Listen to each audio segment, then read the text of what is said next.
Kasihan. Jadi udah ancam. Tapi tidak bisa sarapan.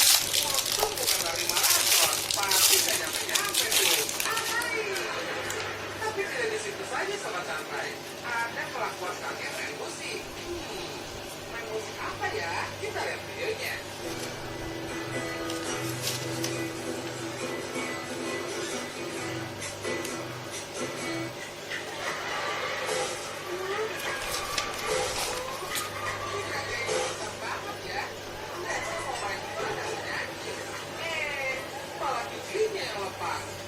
Untung yang lepas bukan giginya.